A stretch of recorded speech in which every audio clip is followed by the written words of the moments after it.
So to test the bike under load with the starter motor, first we need to do is disconnect the fuel line, make sure it's in the off position. So we disconnect that, make sure no petrol spilling out. Petrol, also you need to be wearing gloves because petrol's carcinogenic like used engine oil. It's also linked to dermatitis, give you a nasty skin rash if you're exposed to it for a long period. So once we've disconnected that, all we need to do is take these two bolts out.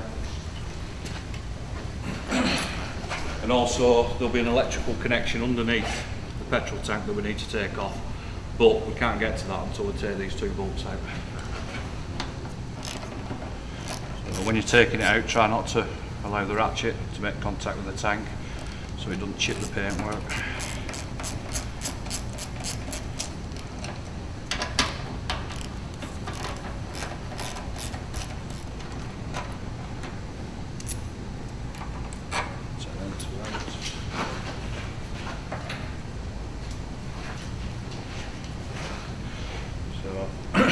Also, this side panel actually clips into a lug that's actually on the petrol tank, so we need to just disconnect the side casing.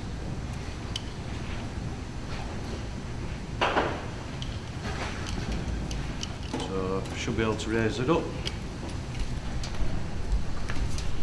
Underneath, there's your fuel sender, and there's your switch to disconnect. So, to disconnect, all you need to do is just push that clip down and pull them apart. So that this tank now should just slide backwards. Yeah. It actually sits on them two C-shaped holders, and they sit on them rubber mounting brackets.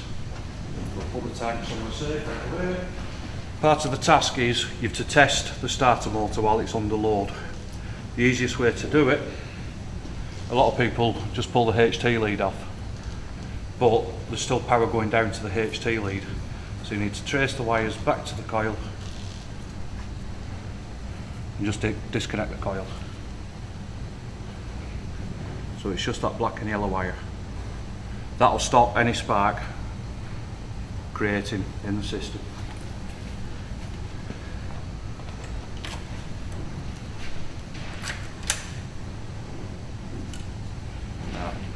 So we've connected the battery up, we've got a neutral light, which means it's in neutral. Obviously it's not going to be in gear, the rear wheel's not going to be turning when we turn the engine over. Right.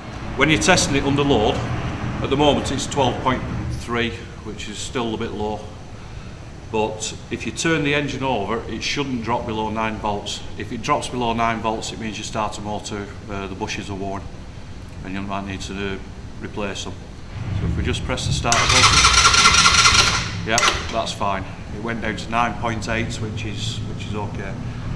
So under load, the starter motor's fine. So it's just the battery needs longer to charge up. Just need to reconnect the fuel sender, push it until it clicks. Make sure it's not going to foul anything.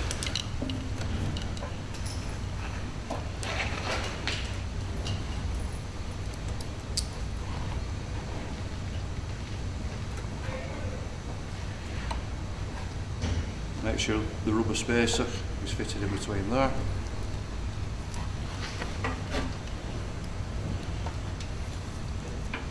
Make sure the holes line up.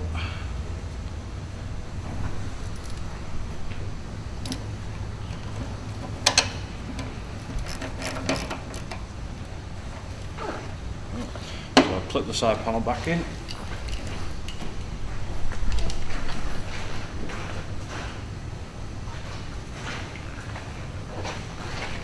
Now this side panel sits on a little lug there, so you need to make sure that's in the little lug. That clicks into there, that clicks in there.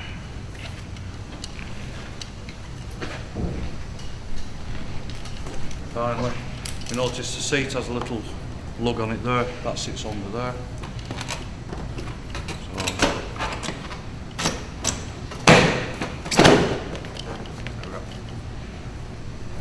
Job done.